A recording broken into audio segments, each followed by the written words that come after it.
Mudança de paradigmas do beneficiamento do café, variedades exóticas e desenvolvimento de plantas que já têm pré-requisitos básicos de sabor. Convidamos para que venha ao palco o palestrante Gerson Silva Jomo, pesquisador do Instituto Agronômico de Campinas, IAC, por gentileza. Para subir ao palco o pesquisador Ademário Iris da Silva Júnior, professor do Instituto Federal do Rio de Janeiro e coordenador do projeto Café.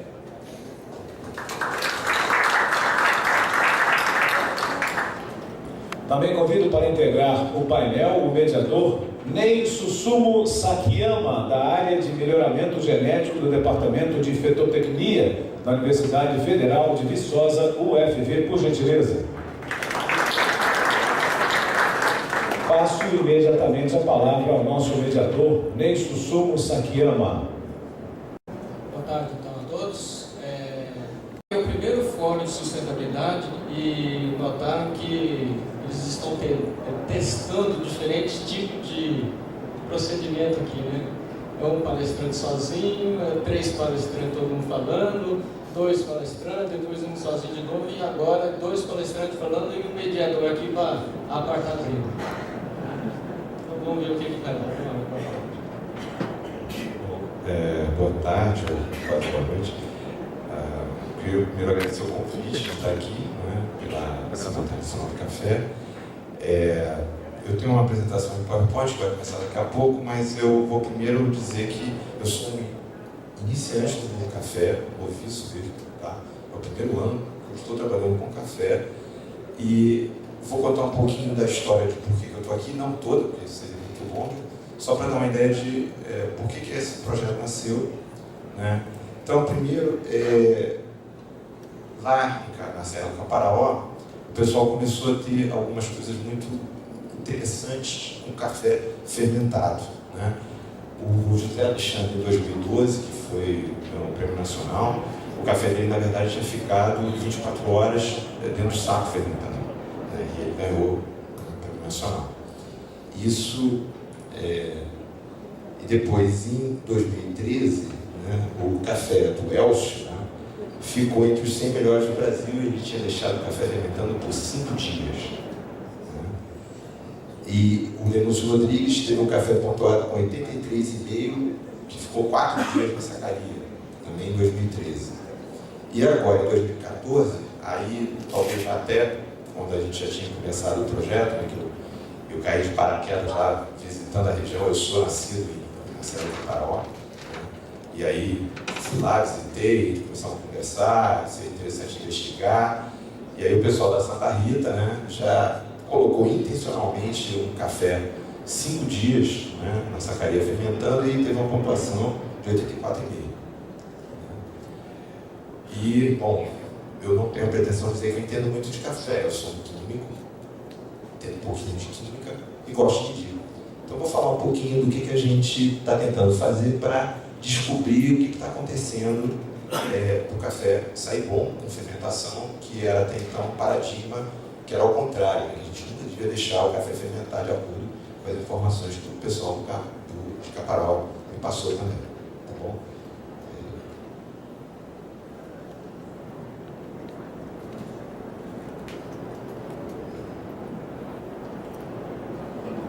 Bom, vou falar primeiro das instituições parceiras. É o Instituto Federal, que eu faço parte, a Associação de Produtores Rurais de Pedra Menina, da Serra do Caparaó, né, a Academia do Café, aqui de Belo Horizonte, o Conselho Nacional de Pesquisa, né, que a gente ganhou um financiamento para fazer esse projeto, né, a Embrapa faz parte do projeto também. Tá bom? Aqui é um mapinha da Serra do Caparaó, a localização, digamos, maior no sudeste, né? E mostrando que, na verdade, a ideia da região é o entorno do Parque Nacional. Aqui é um mapa de Pedra Menina, no alto é a entrada do parque, né? Então é essa região, na verdade, que a gente está desenvolvendo o projeto. Aqui é só uma foto para situar, né, das lavouras lá da região. Um pouquinho só para situar, né, o Parque Nacional, ali é o Pico da Bandeira, cachoeiras, tal, uma região bonita, né? um dos motivos de eu ter aparecido por lá. Bom, quais são os objetivos? A ideia é estudar o aprimoramento do café antes da torrefação, né? Então a gente, na verdade, está estudando o processamento pós-colheita conjugado com a questão da fermentação, né? A gente está buscando também, junto, né, medir o que está acontecendo para buscar melhores condições de processamento. A gente está estudando os processos fermentativos espontâneos que ocorrem a partir do que já existe no café, ou seja, você deixa o café fermentar, porque ele já tem lá na planta, né, os bichinhos lá, né, os micro-organismos que vão fermentar se você deixar. E a gente tem o objetivo depois de buscar condições que tenham uma fermentação adequada. Qual é a ideia? Lá no final, na análise sensorial, você tem uma bebida premiada, uma bebida de alta qualidade. A gente vai determinar o perfil químico, né? Aí é a minha praia. Vai ter determinação sensorial, que é a grande atuação da própria Academia do Café, né? O grande motivo dela ter entrado nesse projeto, que eu agradeço muito. Vai ter a determinação microbiológica. Eu tenho um microbiologista, né, o Eliezer, que é uma pessoa muito capacitada, que está fazendo todo o levantamento microbiológico, desde a planta até o final do processo de seca do café antes da torra. Ele está vendo como é que se comporta o perfil microbiológico. A ideia é que a gente faça a determinação de variáveis de controle, ou seja, que possam ajudar a eu ter algum controle do processo. Nunca vai ser total, mas pelo menos para a gente sempre mirar na direção do café de qualidade. O objetivo final é esse. Tá? Para ganhar valor agregado no produto final, novamente só esclarecendo, gente, eu estou na primeira safra, é uma coisa embrionária, né? Mas a ideia é tentar seguir o que já aconteceu. O pessoal já obteve cafés de alta qualidade fermentados, né? Vamos investigar por quê. E é isso que está sendo feito. Então a justificativa, né, é que o café é ligado à qualidade intrinsecamente. A fermentação é uma característica nova, né? Aí, bom, vocês sabem muito melhor do que eu, né, o valor do café na história do país, né? O Brasil é, sei lá, 150 anos maior produtor mundial, né? E a ideia é a gente melhorar a qualidade do café em pé da menina, ajudar, né, se a gente puder, né? E, quem sabe, né, na qualidade do produto nacional, embora na questão dos cafés especiais. A gente está mirando o mercado de café especial, que é a mira do pessoal lá de Campinas também. Plano de ação.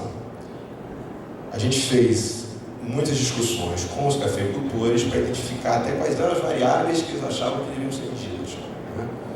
E fizemos o que a gente chama de planejamento experimental matemático, né? Eu vou falar um pouquinho disso, tá? A gente está fazendo um mapeamento microbiológico, como eu já falei, identificação do perfil, desde a planta até a secagem do grão, análise química do café final, antes da torra e depois da torra, tá? Por cromatografia gasosa, cromatografia líquida, titulação, espectrofotometria, tá? Não vou explicar isso agora, só que depois eu posso tentar explicar que eu sou professor dessas técnicas.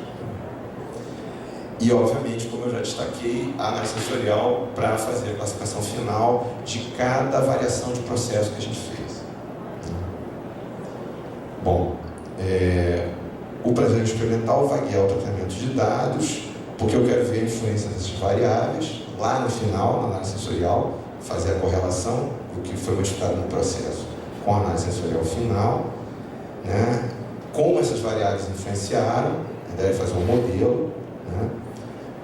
Eu vou ter a análise química me dando os perfis químicos do café, vou tentar também correlacionar isso com a análise sensorial, né? Vou ter a microbiologia, né, também fazendo a correlação, tá? Na primeira safra, que ocorreu recentemente, a gente vai tirar as primeiras amostras agora, né? Estão no descanso, né? A gente fez o teste das variáveis, ou seja, a gente fez os tratamentos de maneira diferenciada, vários processos ligeiramente diferentes, para tentar ver aonde que isso ia afetar no final, testar as variáveis, né, no processo. A gente vai fazer, obviamente, a discussão do modelo que vai ser obtido a partir disso, o modelo matemático, tá? Para para tentar, na segunda safra, né, que vai ser no ano que vem, em função dos resultados que a gente obtiver nesse ano, a gente testar o modelo para ver se ele vai funcionar e a gente vai conseguir direcionar a produção para um café melhor ou até um café pior ou um café médio, né?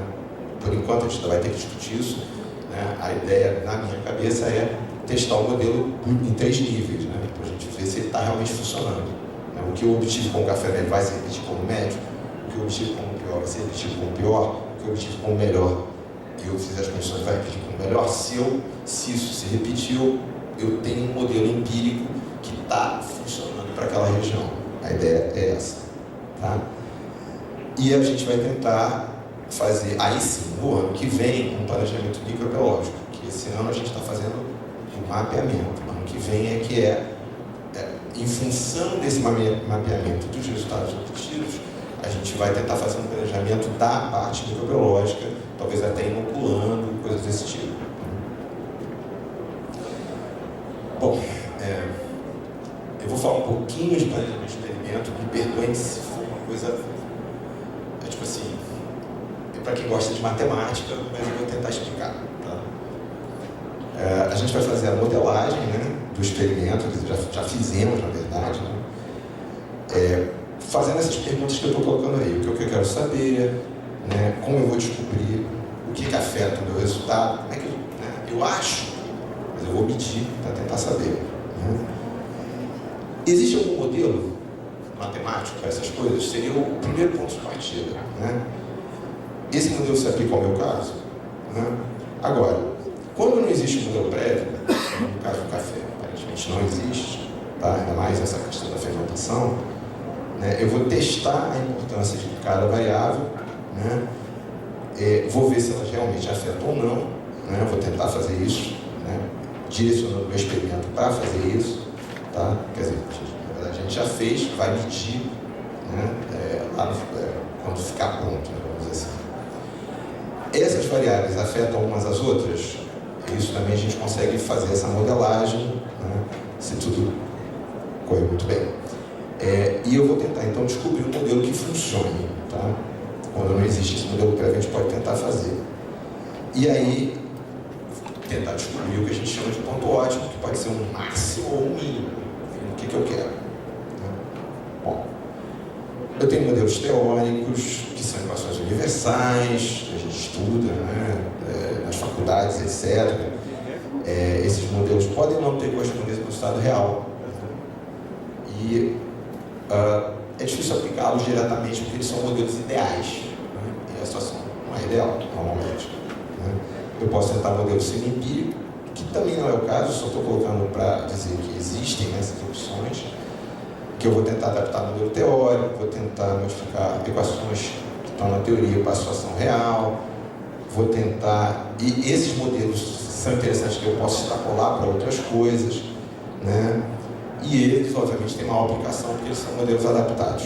O nosso caso não é esse. O nosso caso é o que a gente chama de modelo empírico. A partir dos resultados é que eu vou tentar montar o modelo, né? Que é o que a gente está fazendo. Eles normalmente são interessantes para situações complexas, como é o caso do café, mas eles trabalham sempre na faixa que eu investiguei. Eles não são bons para extrapolar, porque eu estou usando o próprio resultado para modelar. Então, como eu não medi fora, eu não sei o que acontece fora. Né? Por isso que é bom eu construir uma faixa interessante para medir que corresponde à situação. Né? Não tem base teórica prévia para o modelo matemático que eu vou obter. Né? Eu não posso extrapolar, como eu já falei, mas o interessante desse modelo é que ele sempre pode ser aplicado aonde ele foi concebido. Bom, eu vou modelar, verificar se segue, testar estatisticamente, achar coeficientes reais no caso do semi-empírico, tá? Se eu pudesse fazer, seria ótimo. A indústria adora modelos semi-empíricos porque eles são rápidos, tá? Mas não é o nosso caso, como eu já falei. Eu vou ter que ter uma modelagem empírica mesmo, né? Em que eu vou testar essas variáveis, eu vou testar a relação entre essas variáveis, eu vou estimar o mínimo número de experimentos. Isso é legal. Eu posso dizer, não, com tantos experimentos eu consigo um modelo razoável. Eu posso prever, que foi o que a gente fez, né? A gente gerou 68 experimentos. Tá? E aí eu faço um modelo das respostas, né? Testo, né? Nos dados experimentais, calculo o coeficiente, tal, uma coisa bem matemática mesmo, né? E tento achar o ponto ótimo e aí começar a tentar jogar isso no futuro. Tá? Eu vou testar isso como? Né? Com experimentos, né? E estatística, e vou calcular, e dá para calcular a margem de erro, né? Usando experimentos e estatística também, que é o que a gente está fazendo. Bom, para quem tem alguma vivência nisso, o que a gente fez dentro de modelagem empírica, tem várias opções. A gente fez o que a gente chama de planejamento fatorial, tá? Por quê? Porque eu posso variar tudo ao mesmo tempo para obter um modelo matemático, e eu tenho 2 anos de financiamento e umas 4 variáveis para medir. Se eu tentasse medir uma de cada vez, eu ia precisar de no mínimo 4 anos, certo? Então eu uso esse modelo porque ele me permite fazer tudo de uma vez só, né? Se eu testasse em 2 níveis, eu testei em 3, né? Eu posso medir a influência, ou seja, eu medi baixo e alto. A resposta sensorial aumentou ou diminuiu, né? Então eu posso saber se a influência é positiva ou negativa, né? Quando eu tenho 2 níveis. E aí eu descobri a importância, aumentou muito, aumentou pouco, diminuiu muito ou diminuiu pouco, né? Eu posso fazer isso com 2 níveis. Eu posso rejeitar fatores que não alteram nada, só com 2 níveis, né? Não serve para modelar, porque eu só peguei 2 pontos, né? Mas eu posso estimar erro experimental mesmo com isso. Quando eu passo para 3 níveis, eu posso fazer tudo de bom que eu fiz antes, só que agora eu posso fazer uma estimativa de uma equação, que é o que a gente vai tentar fazer, fornecer um modelo matemático preditivo, para tentar encontrar um ponto ótimo, né?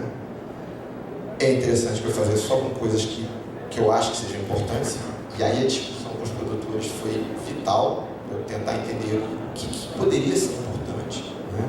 Na visão deles, que é quem conhece. Eu estou lá só tentando ajudar, né? Isso aqui eu espero que ninguém fique assustado, tá? É uma superfície matemática de um modelo de livro, né? Mas a ideia é que você consegue modelar e dizer, em que lugar que eu quero ficar do rendimento, por exemplo, né? Então, aí eu posso, como eu tenho um modelo, eu posso ajustar e tentar chegar lá, tá? É só para ilustrar. E aqui eu estou colocando o modelo que a gente usou esse ano, tá? Que a gente mediu altitudes, né? Tipos de descascamento, natural, mecânico, aquele em água, né? Altura de pilha no terreiro, né? E tempo de sacaria, tá? O tempo que o café ficou guardado no saco na plantação, tá?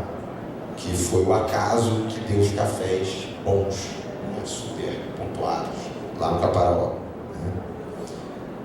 Aqui é só uma ilustração da altura de pilha, né? A gente fez, não foi uma solução minha, foi uma solução do pessoal da região. Eles fizeram esses quadros, né?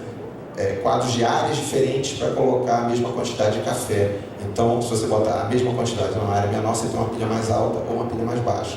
E aí a gente fazia a secagem com controle do tamanho da pilha, da altura da pilha, né? Então, isso foi uma das soluções aí mais para ilustrar mesmo, tá? Bom, falar um pouquinho da microbiologia, espero que eu não demore mais do que não estoure meu tempo. A ideia é tentar ver a participação dos micro-organismos, principalmente na transformação da pectina, né, que é a parte que eles gostam de degradar para se alimentar, né? A fermentação produz uma série de produtos que podem entrar por difusão no grão. Isso pode ser benéfico ou maléfico, vai depender da própria fermentação, tá? O Eliezer seria ótimo estar aqui, porque ele é o microbiologista, então eu sou aqui da história, mas eu vou tentar falar um pouquinho. A gente avaliou já, e esse experimento que eu mostro para vocês é um primeiro resultado que eu achei muito interessante, acho que todo mundo que viu achou, que é a avaliação da fermentação na sacaria deixada na plantação, ou seja, o café é colhido, ensacado, e normalmente o pessoal deixa lá para depois passar, né, para a roça e levar os sacos para o terreiro, né?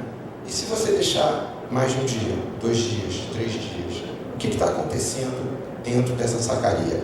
A gente mediu em termos de temperatura ao longo de 7 dias, tá? Diferentes produtores, diferentes altitudes, tá? Olha que coisa interessante esse gráfico aí. A sacaria, ela tem ciclos de temperatura, tá? O medidor ficava dentro do saco, no meio dos grãos, tá? O máximo de temperatura é à noite ou de madrugada, ou seja, quando lá no Caparal está 5 graus, né, dentro do saco está 30, 35, né, lá no máximo, lá no último. Né? E quando ela está com umas quedas, né, da oscilação, é 2 da tarde, né, quando está sol. Né? Muito engraçado isso, né? Bom, eu vou deixar para o Eliezer no dia me arranjar e explicar direitinho isso aí. Eu tenho algumas ideias, mas eu não vou me arriscar não, porque como eu falei, soquinho. Acho que é interessante. E a história dos 5 dias, né? Vocês veem que o 5º dia a gente já viu que aparentemente é o máximo de fermentação. Né? Atenção, isso é fermentação num saco plástico que não deixa passar ar, tá? Então tem essa condição. Todo mundo aí, os 3 produtores estavam nessa situação, tá? Bom, era uma foto, né, do café já com uma coisa fermentada. A gente não separou só o cereja, tinha um pouquinho de verde também, mas a ideia era que todo mundo tivesse mais ou menos a mesma porcentagem de verde, tá? A porcentagem de verde foi mantida constante para todos os 4 produtores que estão participando do experimento, tá? Então, a ideia, na parte microbiológica, como eu já falei antes, é estabelecer o que tem, né? Avaliar a capacidade para degradar, estabelecer as melhores condições para a fermentação adequada. Né? Isso é lá no final, é o objetivo da gente. Então, a gente, vou falar um pouquinho do que o Eliezer fez, tá? Que é coletar o grão, fazer um pré-enriquecimento, tá? Quer dizer, ele coletou a partir do grão, isolou os micro-organismos e fez uma cultura deles, tá? Incubando em meio seletivo. Que é só a ideia de que ele faz uma série de diluições, né, e aí faz a incubação em meio de cultura diferente e leva lá, né, para incubar. Né. Aí ele fez, né, uma análise populacional, isso é só um exemplo, né, assim, os tipos de microorganismo que tem, ele viu a população, contou, né, isso o pessoal do projeto está fazendo, identificando, né, os tipos, né, de bactérias e fungos, né? Isso está tudo sendo feito, isso está em andamento, tá? E com uma confirmação, a ideia era ou fazer biologia molecular, tá? Aí são uns exemplos, tá? Mas provavelmente a gente vai fazer essa alternativa 3, que aí é bem na minha área, né? Usando a espectrometria de massas, você bombardeia com laser, né, a cultura de micro-organismo, fragmenta ela, recolhe, analisa os fragmentos e você tem padrões disso lá na UFRJ, na Universidade Federal. Eu sou do Instituto, tá? Mas lá na UFRJ a gente tem um laboratório que vai fazer isso pra gente. Ele já tem um banco de dados de micro-organismos, ele vai pegar as nossas amostras de micro-organismos isolados e fazer a identificação final comparando com os padrões, tá? Então, isso aí que eu acabei de explicar, tá? A ideia depois, né, é a gente avaliar, né, como esses micro-organismos degradam para depois, mais tarde, tentar incubar o que a gente achar melhor. Né? Por último, mas muito importante, né, porque na verdade é quem vai dar o norte de tudo, é a análise sensorial, né, que está sendo feita pela Academia do Café a partir dos protocolos, né, da SCA, né, e para a gente poder avaliar as amostras do planejamento experimental, pontuar, né, e a gente então conseguir chegar a algum lugar. Tá bom? Bom, por último, fechar mesmo, os participantes lá do projeto, eu, né, sou o governador, a Neuza, que ela tem doutorado em análise química de café, o Júlio, que foi meu aluno, fez mestrado com a Neuza, também em análise de café, parte química, o Eliezer, né, que eu falei várias vezes aqui, o Irã, que ele fez doutorado trabalhando com aroma de mate, então eu queria alguém para analisar a parte de voláteis de café, então já tem toda a formação para isso, está ajudando bastante. A Ana Luísa, eu fui da banca de doutorado dela e ela é bambambam na parte também de dados, trabalho com tratamento de dados de criancinha, adora. Né? Teresa Cristina é botânica, por acaso é minha mulher. Né? E a Michele, ela tem mestrado na parte de planejamento experimental. Temos esgotado. Os participantes aqui são os alunos, né? Aqui são os participantes das outras instituições. Tá? Estou agradecendo aí ao Roy Bruno e Zé Paula, que são na parte de planejamento experimental, eu estudei com eles, tá? A minha equipe, os participantes. E, obviamente, a FEA. Obrigado. Não esqueça a pergunta da nossa cabeça, anota no papel, mas nós fazemos as perguntas para os dois palestrantes.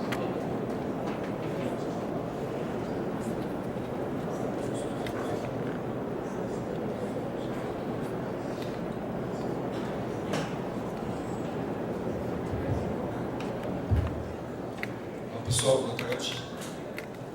Primeiramente, queria agradecer pelo convite feito pela organização do evento, para a gente poder falar um pouco sobre esse tema de sustentabilidade. E quero dar os parabéns para vocês também que ficaram até agora aqui para assistir um pouco disso daí. Então, o que eu vou falar aqui vai ser, na verdade, uma tentativa de complementar aquilo que já foi falado pelo professor aqui na área de processamento. Não vou abordar muito disso de processamento. Vou tentar fazer um link com aquilo que foi falado antes da qualidade no olhar do comprador de café, enfocando aqui mais assim, a parte do fator genético. Né? Então esse é o tema de mudança de paradigmas na qualidade do café, com ênfase ao fator genético. Então eu sou o Gerson, eu sou pesquisador do Instituto Agronômico de Campinas. Nós completamos esse ano 127 anos, por isso que está aí esse selo. Eu trabalho no centro de café e na área de pós-colheita. Então, o que eu venho fazendo aí nas minhas linhas de trabalho aí, de pesquisa é usar a ferramenta da pós-colheita no pré-melhoramento e no pós-melhoramento. Então, eu não sou melhorista de plantas, eu ajudo, auxilio e colaboro com quem faz isso, tanto antes do lançamento do meu cultivar, quanto depois. Então, não sei quanto tempo eu tenho para falar. Então, vocês me ajudam a me controlar, por favor.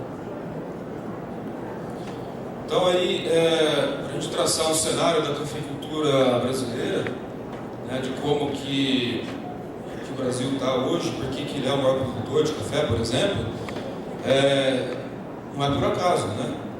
Então, essa questão do melhoramento genético que a gente vai abordar daqui a pouco é um elemento que tem muita contribuição para a sustentabilidade da cafeicultura brasileira.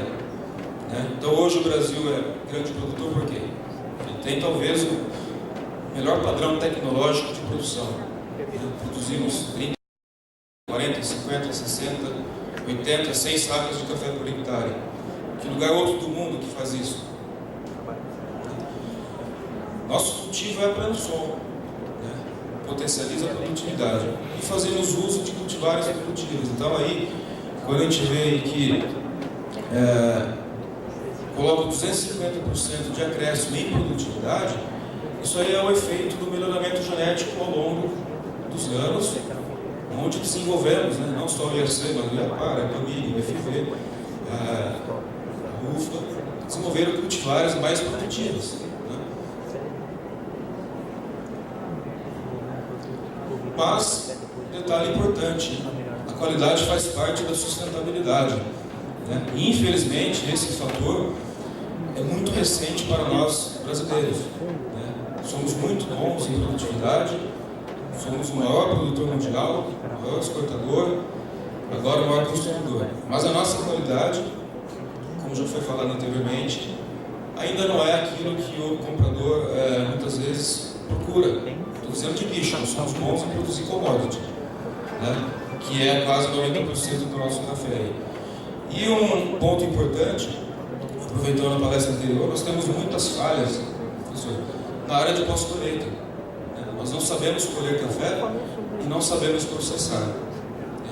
Digo assim, não é que não sabemos, não conseguimos fazer da maneira que seria mais adequada. E outro motivo, então, da falta de qualidade, que é esse o ponto que eu vou abordar mais diretamente, é que nós usamos muito pouco as cultivares que existem. A maior parte do nosso parque cafeeiro usa somente 2 variedades, basicamente 2. Então isso aí é um fator que a gente considera, em função dos trabalhos feitos, que isso daí está impedindo um pouco que a planta expresse o seu potencial para a qualidade. Então, na primeira palestra aí, antes do intervalo, foi falado lá do café lá que compararam com o café do Quênia, e no Brasil não se encontra, é muito raro, teve um que parecia. Então isso daí na verdade é uma limitação, não só de ambiente ou processamento, é uma limitação genética. Então quando a gente conhece essas diferenças, como vem se estudando agora, diferentes formas de processamento, de fermentação, de secagem, isso aí tem muito a ver com o fator ambiental e o processamento. Dificilmente a gente vai conseguir avançar além de um certo patamar de qualidade, a não ser que troquemos a variedade. Será que você vai querer que eu te pegar uma levar e será? Então, quando nós falamos em qualidade, estamos falando da qualidade intrínseca. A qualidade intrínseca do café é encontrada nesse fruto maduro, onde todos os constituintes químicos estão ali presentes, que dependendo de se a planta estava no ambiente adequado e o processamento também foi adequado, vai manifestar em atributos sensoriais ou qualitativos diferenciados após a torra desse café. Então, outros fatores, além do genético, que estão interferindo, temos o ambiental, que é a questão de temperatura, de fácil disposição, de altitude, e aí os fatores tecnológicos, que é como o café é processado, que é bem na direção daquilo que foi falado anteriormente do professor. O nosso foco, então, vai ser na questão genética. Por que a gente vai abordar essa parte genética? Porque eu sinto assim, que é o que falta mais para avançar no conhecimento da qualidade. Temos muitos pesquisadores já estudando processamento, ambiente, e a qualidade relacionada à genética propriamente dito, nós estamos ainda começando a entender como isso funciona. Então eu quis trazer isso também como uma forma de um desafio para vocês, para a gente iniciar esse debate. Nós temos que falar um pouco disso, porque acredito que aí a gente tem condições de fazer diferença mais rápido. Então a qualidade ela é afetada por esses 3 elementos: o genótipo, que é a variedade, o ambiente de produção, que é a planta, e a interação desses 2 elementos. Então tem aí a citação de 2 autores que eles estão dizendo exatamente isso, que a qualidade não depende só de um dos elementos, depende da planta, do ambiente, do processamento.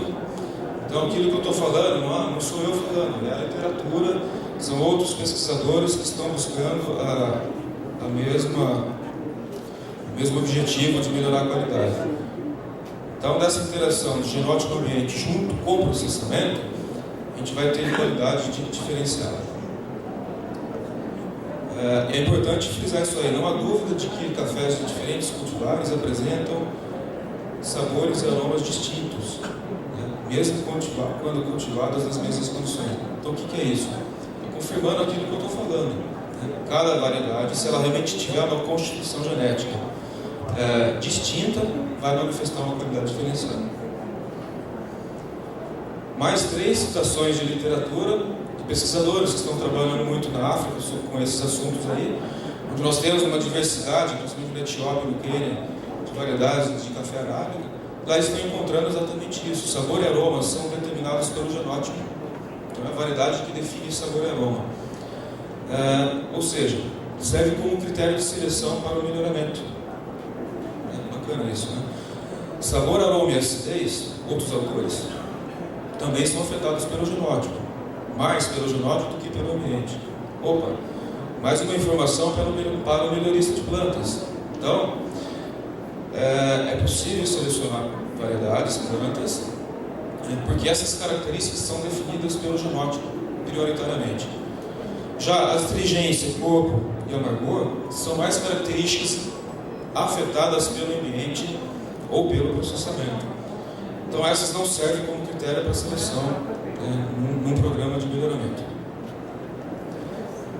Para exemplificar dentro do fator genético que nós temos essas diferentes cultivares, estou mostrando aí 2 bourbons, o amarelo e o vermelho, que bourbon hoje é símbolo de qualidade, talvez a melhor qualidade sensorial no Brasil. Comparando aí com o material em seleção, que é um material aí resistente à ferrugem. Então vocês percebam, nessas 3 fotos tiradas no mesmo local, no mesmo dia, as plantas apresentam maturação diferenciada e uniformidade diferenciada. Então tudo isso são elementos que vão interferir na qualidade intrínseca do café, portanto vão dar um perfil sensorial também distinto. Para vocês terem uma ideia de como que foi a introdução,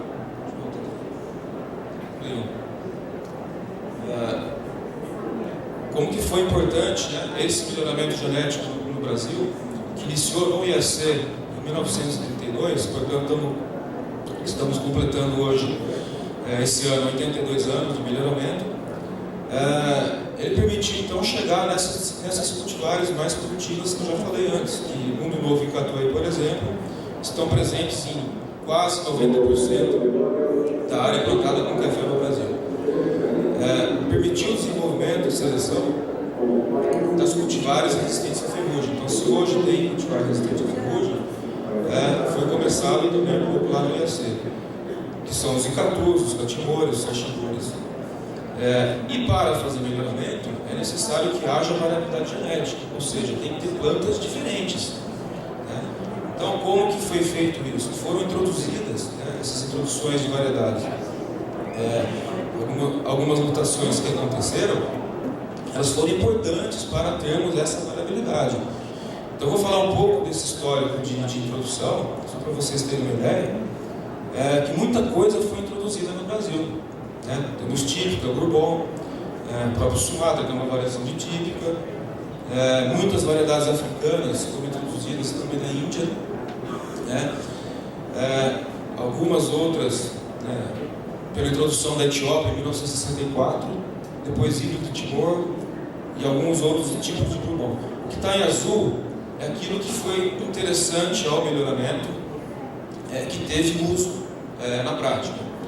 Tudo que temos aí que não está marcado ali, não foi utilizado, foi introduzido, mas não teve interesse na época em que foi introduzido para alguma característica de qualidade. Ele foi analisado enquanto produtividade, enquanto resistência a alguma praga ou alguma doença.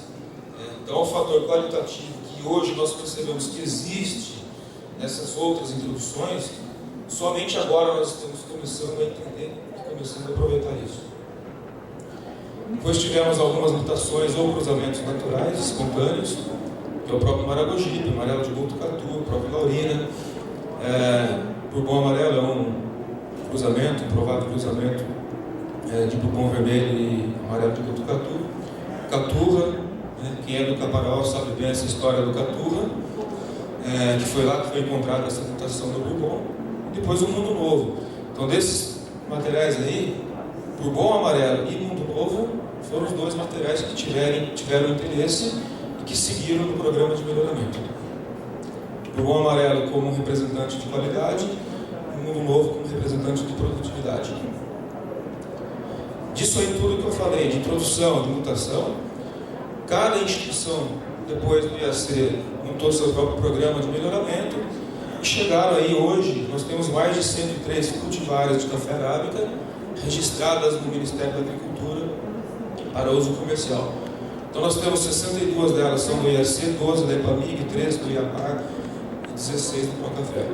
As variedades antigas, como típica, Sumatra, Maragogipe, próprio Laurina e Bairi, elas não tiveram muito interesse comercial e não têm uso em larga escala. Um ou outro produtor hoje, reconhecendo que elas podem ter alguma característica qualitativa de interesse, estão voltando a plantar isso aí, principalmente Maragogipe, um pouco de Laurina também.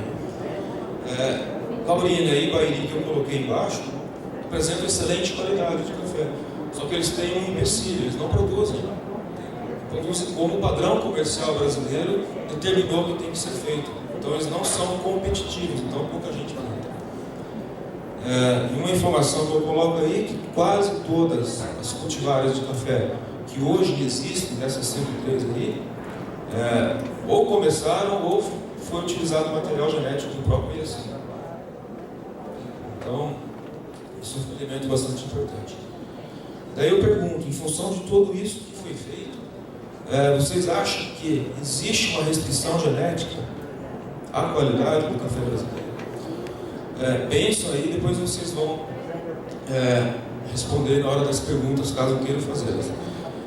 Por que eu cito isso, que realmente pode ter havido uma restrição? Muitas cultivares foram desenvolvidas, selecionadas. Porém, apenas duas, como eu falei antes, ocupam 80% ou 90% da área de café. Então, como que você imagina que você vai ter diferentes tipos de café homogeneizando os sistemas de produção? As diferenças que estão acontecendo hoje, com essas duas variedades principalmente, tem muito a ver com isso que foi falado, com processamento, com secagem, com fermentação, com desculpamento, com natural e tudo mais. A planta em si não tem grande diferenciação. Outro ponto importante, essa seleção feita até hoje no Brasil, ela busca o quê? Produtividade e resistência, ou seja, a qualidade da bebida nunca foi priorizada como esse mercado de cafés especiais está pedindo, tá? Preste bem atenção. Todas elas têm a qualidade do café arábica normal, são excelentes cafés, mas não direcionada para esses nichos que hoje estão existindo. Então não quero dizer que o modelo está errado, ele contribuiu e está correto. Mas hoje existe uma demanda, um espaço que antes não existia. Não confunda isso, tá, pessoal?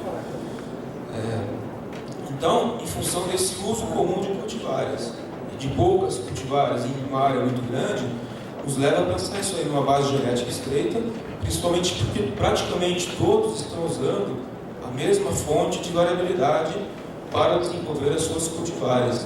Então a qualidade sensorial ela é prejudicada com principalmente em sabores e aromas que estão um pouco diferenciados. Então, nós temos um quadro hoje que a maioria das cultivares brasileiras são derivadas desses genótipos aí, dessas variedades, típica Bourbon Sumatra, alguma coisa de Arabusta, mais recentemente os híbridos de Timor, que tem dado uma excelente contribuição na resistência à ferrugem, e alguns mutantes aí, como eu já falei antes, Maragogipe, o próprio Caturra, que foi muito importante na formação do Catuai, juntamente com o Mundo Novo. Então, a observação, um pesquisador lá do IAC, o Cis Carvalho, que dizendo isso daí, ó, os primeiros cafezais brasileiros constituíram uma enorme progênie de um único cafeeiro. Então, não dá para a gente imaginar que existisse grandes diferenças nessa forma de trabalhar. Existia pouca variabilidade, principalmente que a introdução do típica veio a partir de 2 ou 3 plantas apenas. Aqui, para vocês entenderem, não sei se está bem visível, tá? O centro de origem da espécie Coffea arábica, origem e diversidade é a Etiópia, e aí está mais ou menos ilustrando qual foi o caminho percorrido pelo típica, no lado esquerdo de vocês, e o Bourbon, até chegarem no Brasil. Então imagina que, saído do centro de origem, onde está a diversidade genética, hoje sabemos que existem mais de 20 mil acessos diferentes, como se disséssemos que nós tivéssemos lá na Etiópia hoje 20 mil variedades de café arábica. Dá para imaginar a diversidade que existe ali? Disso aí tudo, foram lá, coletaram 2, 3 plantas e trouxeram para o Brasil. É diferente do resto do mundo, tá? Para outros países que foi da mesma forma. Então nós tivemos aí, para ilustrar a introdução do típica e do Bourbon, resumindo então, de 20 mil para 2. Então isso nós chamamos de um afunilhamento, um estreitamento da base genética. É possível melhorar a qualidade do café usando o melhoramento genético? Sim, é isso que nós acreditamos.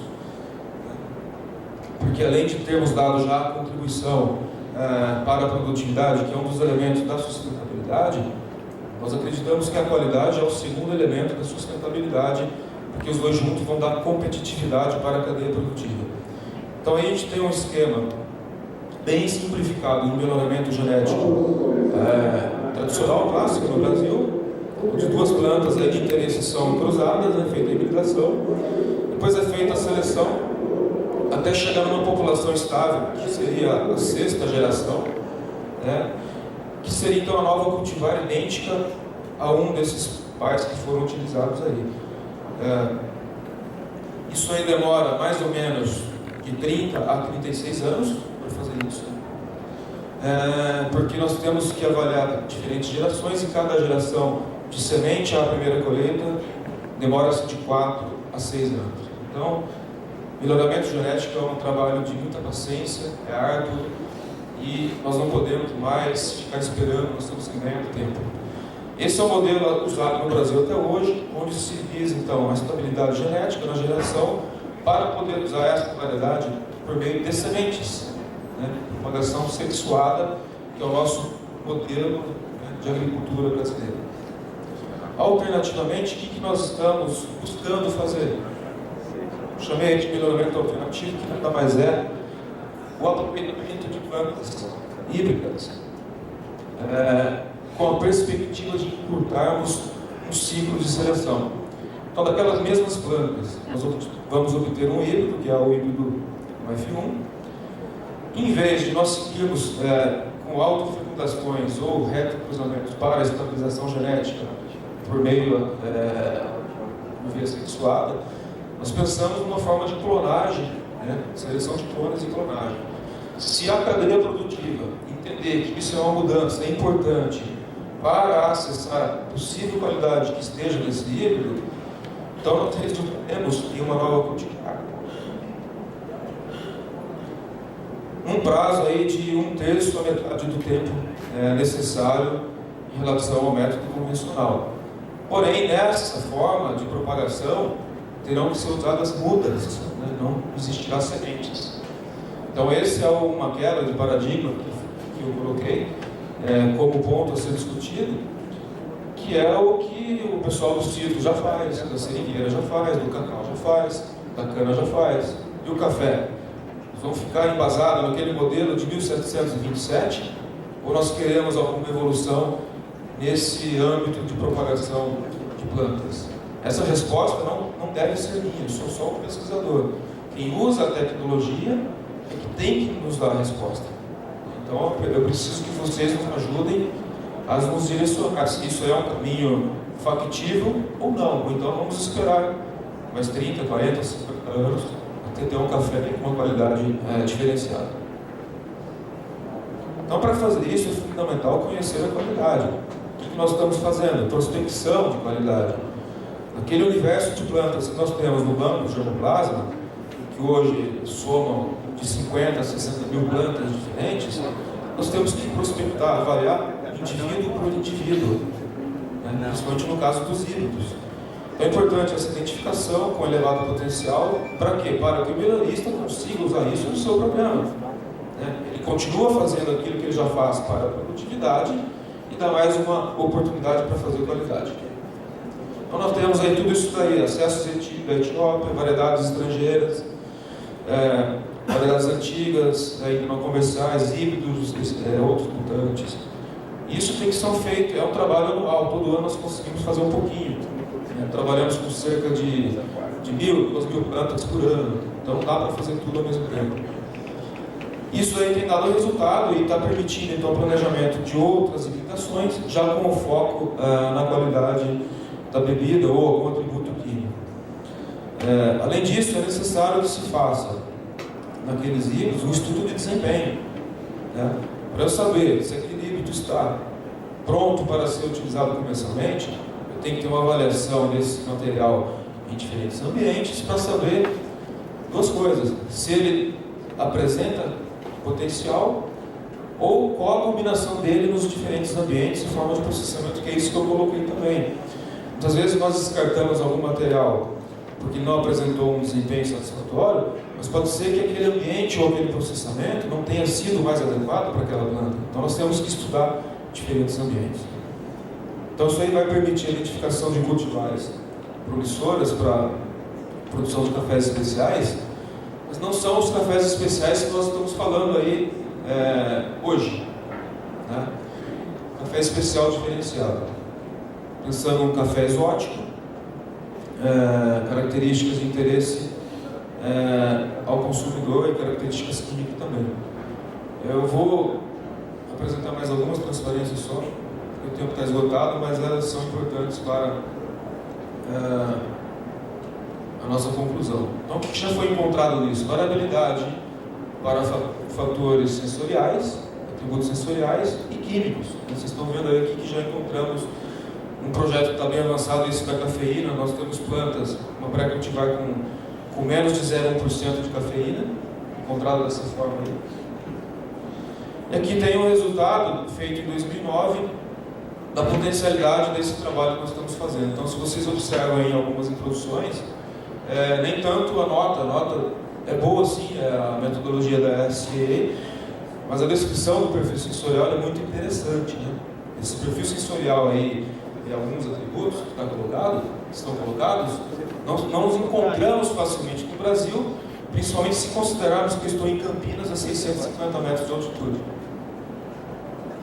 Trabalhamos com café cereja 100%, processo natural, não tem nenhum tipo de diferente de processamento, é só colheita seletiva e secagem, mas isso mostra o potencial do material que existe.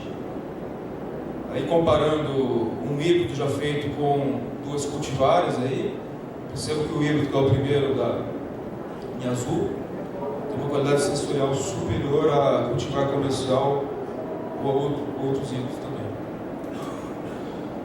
Esse aqui talvez seja a parte mais recente, né, desse ano passado. Continuando a prospecção, encontramos coisas melhores até do que a primeira vez, né? Então, atingimos notas aí de quase 90 pontos na escala, e não só a nota interessa também, interessa muito mais essa descrição desses atributos sensoriais que normalmente não encontramos nos materiais brasileiros, muito menos a 650 metros de altitude no café natural. Aproveito aqui para fazer um convite para vocês que ainda for permanecer na feira, amanhã, à tarde, nesse mesmo horário, alguns desses materiais estarão sendo colocados numa mesa de camping do IAC, lá na sala de camping. Outra linha que estamos trabalhando são os bourbons, mas aí não temos encontrado grandes diferenciais, são cafés normais. Vou passar rápido aqui.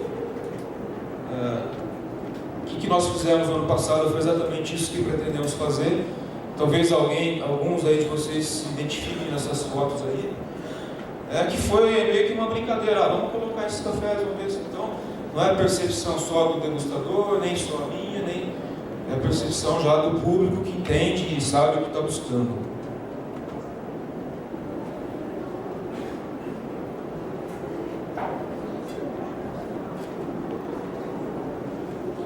Depoimentos de pessoas que estiveram presentes, que tiveram a oportunidade de degustar esses cafés.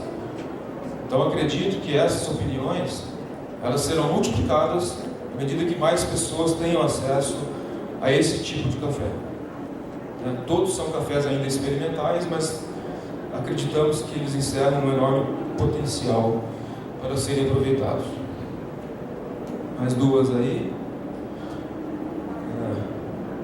Zé Renato.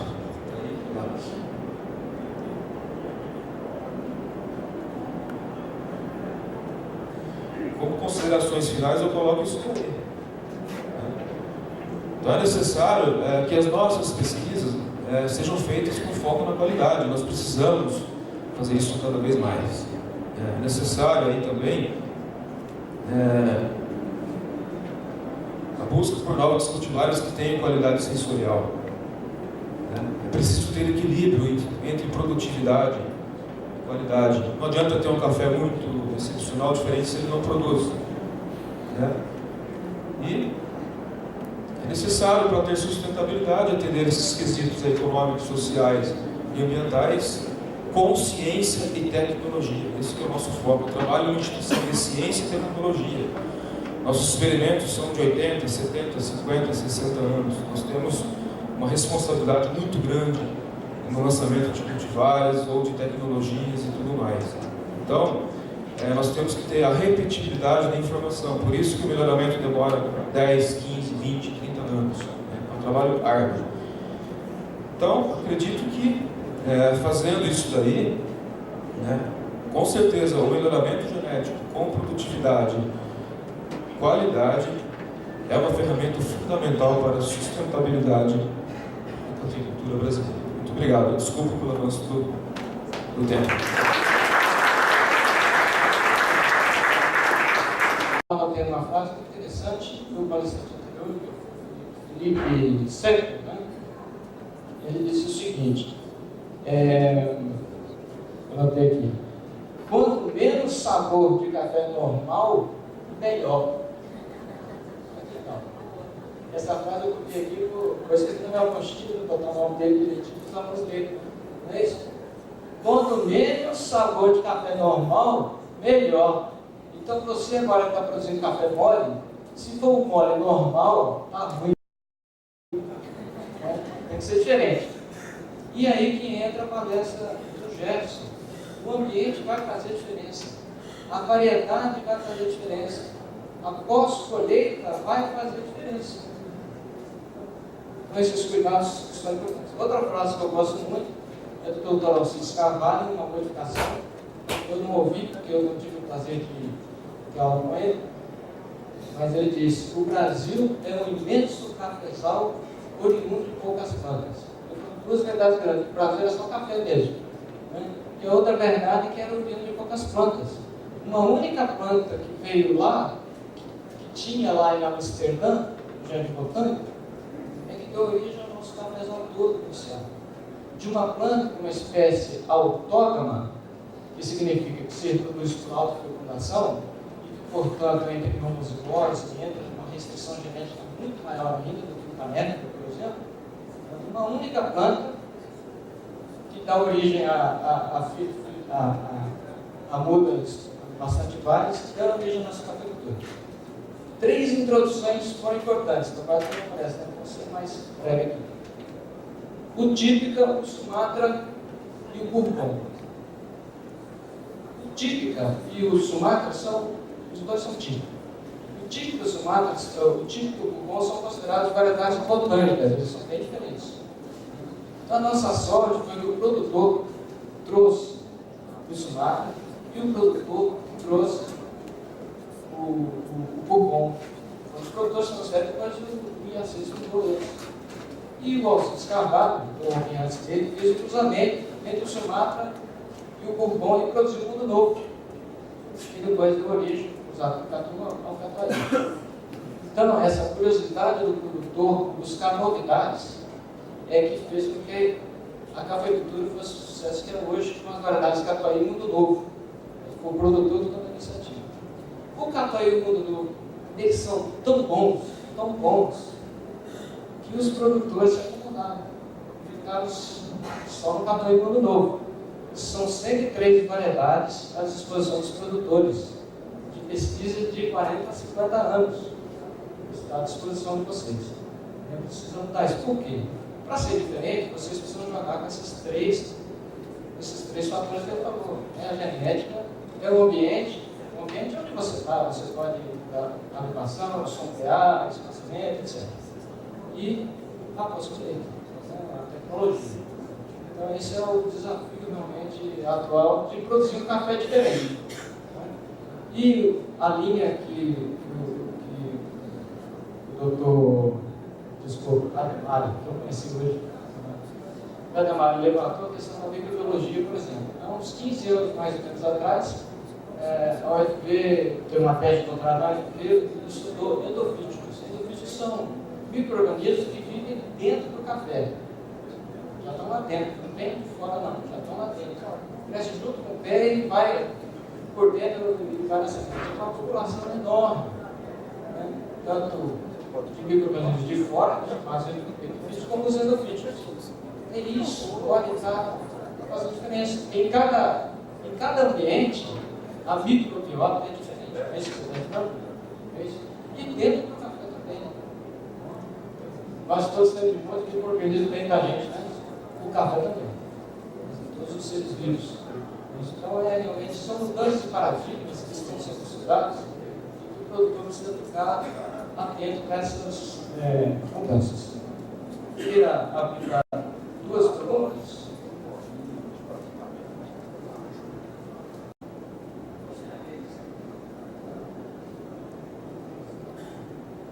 Eu sou produtor do sul de Minas, minhas cultivares é Icatu, Acaiá e Mundo Novo.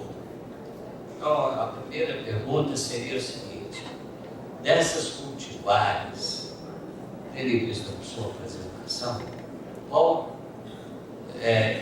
cultivar apresentaria melhor qualidade? Isso é uma pergunta. E a segunda, sobre tratos culturais.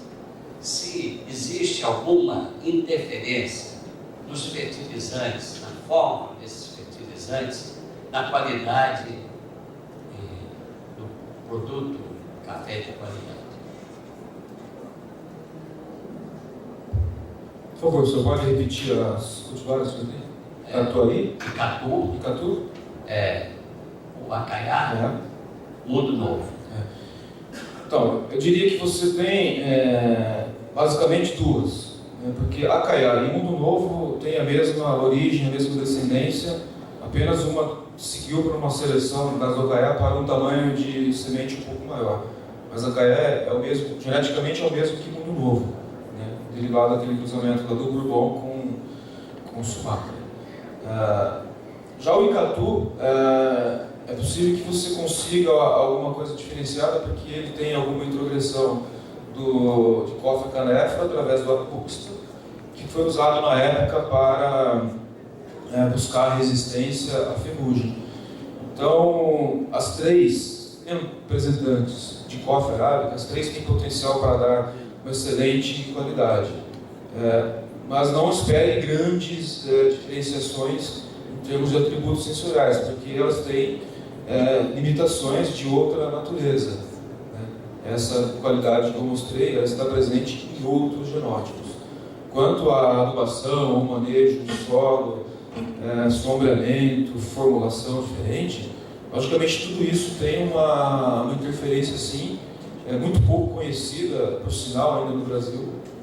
Tem alguns estudos feitos com tipo de fertilizante potássico, por exemplo, com cloro, sem cloro, mas você percebe que é um estudo, às vezes um isolado, um experimento, não tem uma série de estudos feitos, então tem que ser mais estudado.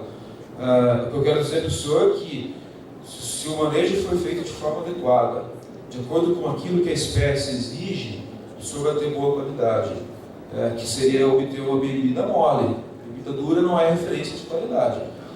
Um diagnóstico para cada situação é que, se a bebida não está atingindo mole, é porque aí sim tem alguma interferência negativa no seu sistema de produção, que o senhor tem que fazer um estudo para identificar se é a planta, se é o ambiente ou se é o processamento. O ponto mais fácil, mais rápido de obter retorno é você mexer no processamento, né, que é o tipo de colheita e a forma de secagem. O ambiente você muda pouco, e variedade você muda, mas demora muito tempo também. Então, espero ter respondido aí a sua questão. Ademar, quer falar mais uma consideração final? Bom, só tomando como eixo que ele colocou no final, né? Na verdade, o meu projeto é basicamente esse tratamento final, né? E a gente já notou que isso, tipo assim, o projeto nasceu porque, por acaso, por alguns acidentes, lá no Caparaó aconteceu da bebida fermentada ter sido tratada separadamente, né? Não ter sido misturada, até por cuidado do pessoal, e eles notarem que obtinham notas e características muito diferentes que tornavam o café com preço melhor, etc. E é por isso que o projeto nasceu, né? Então, na verdade, existem, como ele colocou aqui, né, alternativas no tratamento que não estão muito bem estudadas, mas que podem levar a você ter características diferentes no café, que é uma coisa que eu também estou aprendendo. Finalizar então, pessoal. Então é isso, nós precisamos quebrar paradigmas, né? Por exemplo, o Ibn Timor foi muito mal falado, que não ia beber, não ia ter qualidade. Eu estou com um dado aqui, da Cativame G2, do experimento nosso, 96 pontos na escala BSA, com as características aroma e sabor frutado, acidez vívida e adocicada, finalização agradável. Nós precisamos quebrar paradigmas nesse novo mercado. E só para finalizamento, vou dar uma historinha lá de casa. Eu cheguei em casa e tinha um filhotinho de gambá andando. Fui lá com os meus meninos, fizemos uma farra e pegamos um gambazinho. Depois que pegamos, vamos fazer o que com ele agora? Aí a Cida, que trabalhava lá em casa, falou assim, dá para mim. Você vai fazer o que com ele? Vou criar ele, depois vou comer. Legal, né? E um parente desse gambazinho aí, lá na Indonésia, é o luwak. O pessoal pega o cocôzinho dele, seca e faz um dos cafés mais caros do planeta. Então nós precisamos quebrar paradigmas. Muito obrigado, pessoal.